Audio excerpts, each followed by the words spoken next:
اسلام کیا ہے؟ اسلام کوئی نیا مذہب نہیں ہے، بلکہ وہی سچائی ہے جو خدا نے اپنے تمام انبیاء کے ذریعے ہر قوم پر ظاہر کی ہے۔ دنیا کی آبادی کے 5ویں حصے کے لیے اسلام ایک مذہب اور مکمل طرز زندگی دونوں ہے۔ مسلمان امن، رحمت اور بخشش کے مذہب کی پیروی کرتے ہیں، اور اکثریت کا ان انتہائی سنگین واقعات سے کوئی تعلق نہیں ہے جو ان کے عقیدے سے وابستہ ہیں۔ مسلمان کون ہیں؟ دنیا بھر میں نسلوں، قومیتوں اور ثقافتوں کی ایک وسیع رینج سے تعلق رکھنے والے 1 ارب لوگ جنوبی فلپائن سے لے کر نائجیریا تک اپنے مشترکہ اسلامی عقیدے سے متحد ہیں۔ تقریباً 18% عرب دنیا میں رہتے ہیں۔ دنیا کی سب سے بڑی مسلم کمیونٹی انڈونیشیا میں ہے۔ ایشیا اور افریقہ کے زیادہ تر حصے مسلم ہیں، جبکہ اہم اقلیتیں سابق سوویت یونین، چین، شمالی اور جنوبی امریکہ اور یورپ میں پائی جاتی ہیں۔ مسلمان کیا مانتے ہیں؟ مسلمان ایک منفرد لاجواب خدا پر یقین رکھتے ہیں، اس کے بنائے ہوئے فرشتوں میں، ان انبیاء میں جن کے ذریعے اس کی وحی بنی نوع انسان پر نازل ہوئی تھی، روز حشر میں اور اعمال کے لیے انفرادی احتساب، انسانی تقدیر اور موت کے بعد کی زندگی پر خدا کے مکمل اختیار میں ہے۔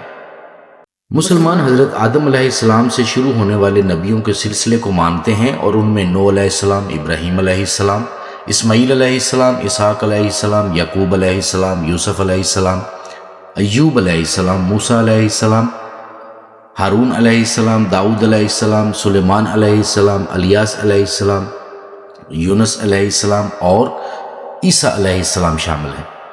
لیکن انسان کے لیے خدا کا آخری پیغام، ابدی پیغام کی دوبارہ تصدیق اور اس سے پہلے جو کچھ ہو چکا ہے اس کا خلاصہ جبرائیل کے ذریعے نبی محمد صلی اللہ علیہ وآلہ وسلم پر نازل ہوا۔ اسلام کا کیا مطلب ہے؟ عربی لفظ اسلام کا سیدھا مطلب ہے تسلیم کرنا، اور اس لفظ سے ماخوذ ہے جس کا مطلب امن ہے۔ مذہبی سیاق و سباق میں اس کا مطلب ہے خدا کی مرضی کو مکمل تسلیم کرنا۔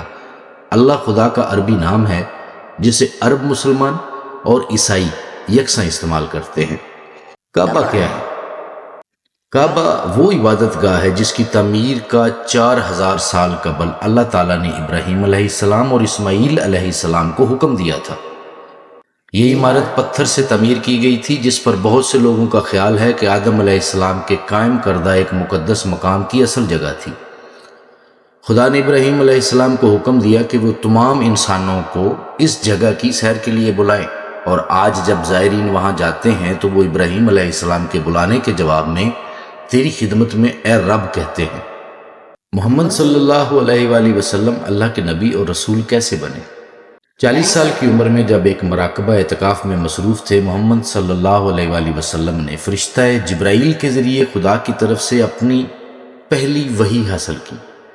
یہ وحی جو 23 سال تک جاری رہی قرآن کہلاتی ہے۔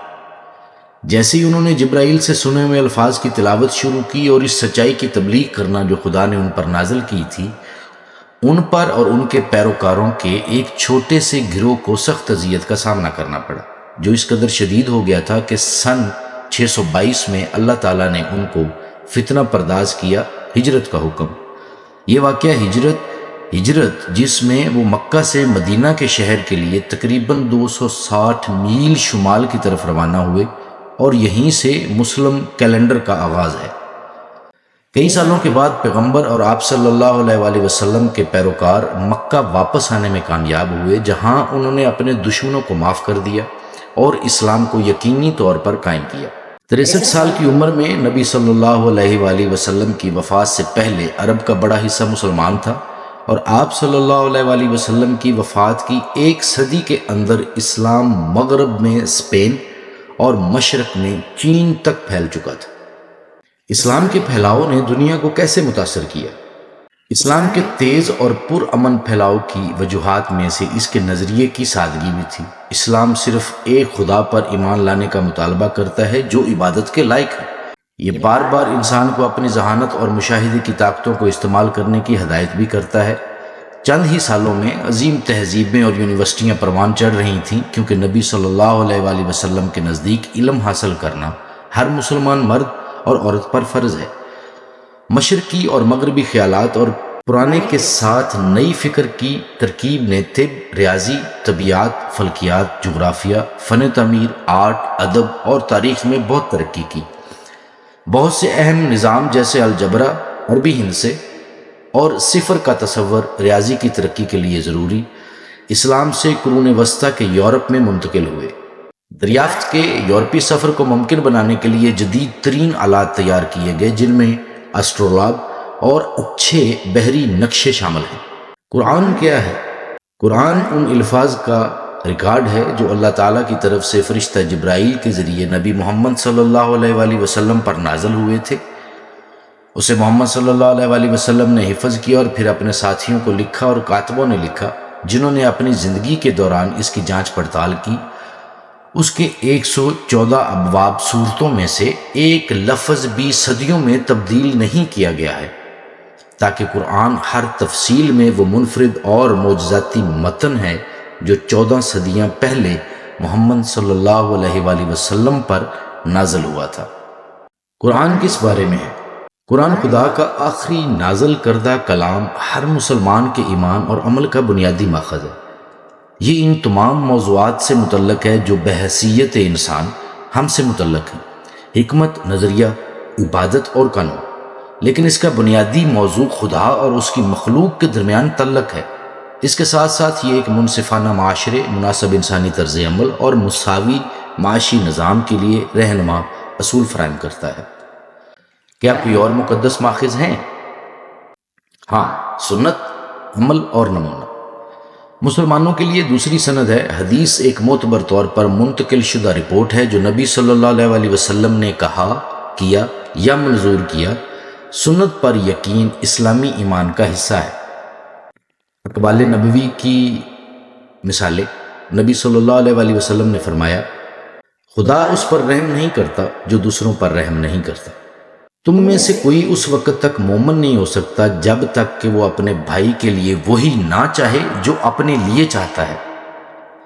جو شخص پیٹ بھر کر کھاتا ہے اور اس کا پڑوسی بغیر کھانا کھاتا ہے، وہ مومن نہیں ہے۔ سچا اور امانت دار تاجر کا تعلق انبیاء، اولیاء اور شہداء سے ہے۔ طاقتور وہ نہیں جو دوسرے کو گرا دے، در حقیقت طاقتور وہ ہے جو غصے کی حالت میں اپنے آپ پر قابو رکھے۔ خدا تمہارے جسموں اور شکلوں کے مطابق فیصلہ نہیں کرتا، بلکہ وہ تمہارے دلوں کا جائزہ لیتا ہے اور تمہارے اعمال کو دیکھتا ہے۔ ایک آدمی راستے پر چل رہا تھا، اسے بہت پیاس لگی، ایک کنویں کے پاس پہنچ کر اس میں اترا، سیر ہو کر پیا اور اوپر آیا۔ پھر اس نے ایک کتے کو دیکھا جس کی زبان باہر لٹک رہی تھی، وہ اپنی پیاس بجھانے کے لیے کیچڑ چاٹنے کی کوشش کر رہا تھا۔ اس آدمی نے دیکھا کہ کتے کو بھی ویسی ہی پیاس لگ رہی ہے جو اسے محسوس ہوئی تھی، تو وہ دوبارہ کنویں میں گیا اور اپنے جوتے میں پانی بھر کر کتے کو پلایا۔ اللہ تعالیٰ نے اس عمل کے لیے اس کے گناہ معاف کر دیے۔ نبی صلی اللہ علیہ وآلہ وسلم سے پوچھا گیا، اے اللہ کے رسول، کیا ہمیں جانوروں کے ساتھ حسن سلوک کا اجر ملتا ہے؟ آپ صلی اللہ علیہ وآلہ وسلم نے فرمایا، ہر جاندار کے ساتھ حسن سلوک کا اجر ہے۔ بخاری، مسلم، ترمذی احادیث کے مجموعوں سے۔ اسلام کے 5 ستون کیا ہیں؟ وہ مسلمانوں کی زندگی کا فریم ورک ہیں: ایمان، نماز، ضرورت مندوں کی فکر، تزکیہ نفس اور استطاعت رکھنے والوں کے لیے مکہ کی زیارت۔ ایمان، خدا کے سوا کوئی عبادت کے لائق نہیں اور محمد صلی اللہ علیہ وآلہ وسلم اللہ کے رسول ہیں۔ ایمان کا اس اعلان کو شہادت کہا جاتا ہے، ایک سادہ سا فارمولہ جس کا تمام مومنین تلفظ کرتے ہیں۔ عربی میں پہلا حصہ ہے لا الہ الا اللہ، خدا کے سوا کوئی معبود نہیں۔ پھر آتا ہے الہ، اللہ، سوائے خدا کے۔ تمام تخلیق کا سر چشمہ شہادت کا دوسرا حصہ ہے محمد رسول اللہ، محمد صلی اللہ علیہ وآلہ وسلم اللہ کے رسول ہے۔ نماز، نماز فرض نمازوں کا نام ہے جو دن میں 5 مرتبہ ادا کی جاتی ہے اور عبادت کرنے والے اور خدا کے درمیان براہ راست رابطہ ہے۔ اسلام میں کوئی درجہ بندی کا اختیار نہیں ہے اور نہ ہی کوئی پادری، اس لیے نماز کی امامت ایک عالم شخص کرتا ہے جو قرآن جانتا ہے، جسے جماعت نے منتخب کیا ہے۔ یہ 5 نمازیں قرآن کی آیات پر مشتمل ہیں اور عربی میں کہی جاتی ہیں جو وحی کی زبان ہے۔ لیکن ذاتی دعا اپنی زبان میں کی جا سکتی ہے۔ نماز فجر، دوپہر، درمیانی دوپہر، غروب آفتاب اور رات کے وقت پڑھی جاتی ہیں، اور اس طرح پورے دن کی تال کا تعین ہوتا ہے۔ اگرچہ مسجد میں اکٹھے عبادت کرنا افضل ہے، لیکن مسلمان تقریباً کہیں بھی نماز پڑھ سکتا ہے، جیسے کھیتوں، دفاتر، کارخانوں اور یونیورسٹیوں میں۔ مسلم دنیا کے زائرین روزمرہ کی زندگی میں نماز کی مرکزیت سے متاثر ہوتے ہیں۔ اذان کا ترجمہ یہ ہے: خدا سب سے بڑا ہے، خدا سب سے بڑا ہے، خدا سب سے بڑا ہے، خدا سب سے بڑا ہے۔ میں گواہی دیتا ہوں کہ خدا کے سوا کوئی معبود نہیں، میں گواہی دیتا ہوں کہ خدا کے سوا کوئی معبود نہیں، میں گواہی دیتا ہوں کہ محمد اللہ کے رسول ہیں، میں گواہی دیتا ہوں کہ محمد صلی اللہ علیہ وسلم اللہ کے رسول ہیں۔ نماز کی طرف آؤ، نماز کی طرف آؤ، دنیا اور آخرت میں کامیابی کی طرف آؤ، کامیابی کی طرف آؤ۔ خدا سب سے بڑا ہے، خدا سب سے بڑا ہے، خدا کے سوا کوئی معبود نہیں۔ زکوٰۃ اسلام کا سب سے اہم اصولوں میں سے ایک یہ ہے کہ تمام چیزیں خدا کی ملکیت ہیں، اور اس وجہ سے دولت انسانوں کے پاس امانت ہے۔ لفظ زکوٰۃ کے معنی پاکیزگی اور نشو و نما دونوں کے ہیں۔ ہمارے املاک کو ضرورت مندوں کے لیے ایک تناسب کو الگ کر کے پاک کیا جاتا ہے، اور پودوں کی کٹائی کی طرح یہ کٹنگ بینک بیلنس اور نئی نشو و نما کی حوصلہ افزائی کرتی ہے۔ ہر مسلمان انفرادی طور پر اپنی زکوٰۃ کا حساب لگاتا ہے۔ زیادہ تر مقاصد کے لیے اس میں ہر سال کسی کے سرمایے کا 2.5% کی ادائیگی شامل ہوتی ہے۔ ایک متقی شخص بھی جتنا چاہے صدقہ دے، اور ترجیحاً چھپ کر کرے۔ اگرچہ اس لفظ کا ترجمہ رضاکارانہ خیرات کے طور پر کیا جا سکتا ہے، اس کے وسیع معنی ہے۔ رسول اللہ صلی اللہ علیہ وسلم نے فرمایا، اپنے بھائی سے خوش مزاجی کے ساتھ ملنا بھی صدقہ ہے۔ نبی کریم صلی اللہ علیہ وسلم نے فرمایا، صدقہ ہر مسلمان کی ضرورت ہے۔ آپ سے پوچھا گیا، اگر کسی کے پاس کچھ نہ ہو تو کیا ہوگا؟ آپ صلی اللہ علیہ وآلہ وسلم نے فرمایا، اسے اپنے ہاتھ سے کام کرنا چاہیے، اور پھر اس میں سے کچھ صدقہ کرنا چاہیے۔ صحابہ نے عرض کیا، اگر وہ کام نہ کر سکے تو؟ آپ صلی اللہ علیہ وآلہ وسلم نے فرمایا، وہ غریبوں کی مدد کرے۔ صحابہ کرام نے کہا کہ اگر اس میں بھی کمی ہو تو؟ آپ صلی اللہ علیہ وآلہ وسلم نے فرمایا کہ وہ اپنے آپ کو برائی سے روکے، یہ بھی صدقہ ہے۔ روزہ ہر سال رمضان کے مہینے میں تمام مسلمان پہلی روشنی سے غروب آفتاب تک روزہ رکھتے ہیں، کھانے پینے اور جنسی تعلقات سے پرہیز کرتے ہیں۔ وہ لوگ جو بیمار ہیں، بوڑھے ہیں یا سفر پر ہیں، اور وہ عورتیں جو حاملہ ہیں یا دودھ پلانے والی ہیں، ان کے لیے سال میں اتنے ہی دنوں کے بعد روزہ افطار کرنے اور قضا کرنے کی اجازت ہے۔ اگر وہ جسمانی طور پر ایسا کرنے سے قاصر ہیں تو انہیں چاہیے کہ وہ ہر ایک مسکین کو کھانا کھلائیں۔ بچے بلوغت سے ہی روزہ رکھنا اور نماز پڑھنا شروع کر دیتے ہیں، حالانکہ بہت سے لوگ پہلے شروع کر دیتے ہیں۔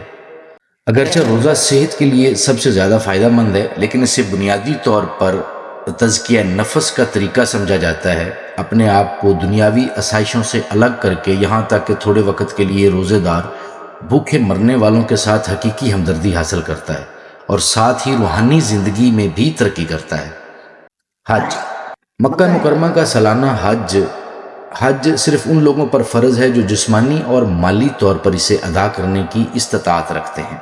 اس کے باوجود دنیا کے کونے کونے سے ہر سال 20 لاکھ سے زیادہ لوگ مکہ جاتے ہیں، جو مختلف اقوام کے لوگوں کو ایک دوسرے سے ملنے کا منفرد موقع فراہم کرتے ہیں۔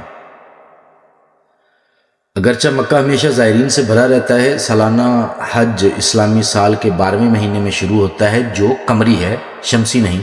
اس لیے حج اور رمضان کبھی گرمیوں میں کبھی سردیوں میں آتے ہیں۔ حجاج خصوصی لباس پہنتے ہیں، سادہ لباس جو طبقاتی اور ثقافتی امتیازات کو دور کرتا ہے، تاکہ سب خدا کے سامنے برابر کھڑے ہوں۔ حج کے مناسک جو کہ ابراہیمی ہیں، ان میں کعبہ کا 7 بار چکر لگانا اور صفا مروہ کے پہاڑوں کے درمیان 7 بار جانا، جیسے ہاجرہ نے پانی کی تلاش کے دوران کیا تھا۔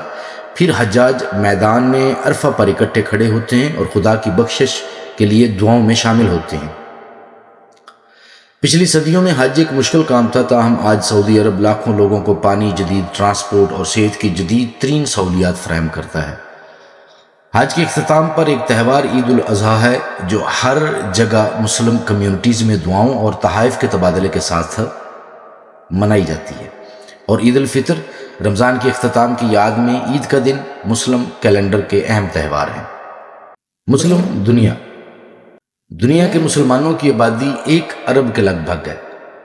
30% مسلمان بر صغیر پاک و ہند میں، 20% سب سہارا افریقہ میں، 17% جنوب مشرقی ایشیا میں، 18% عرب دنیا میں، 10% سابق سوویت یونین اور چین میں رہتے ہیں۔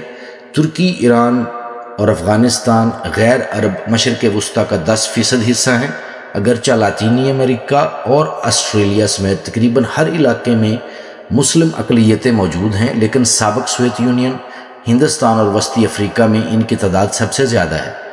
امریکہ میں 50 لاکھ مسلمان ہیں۔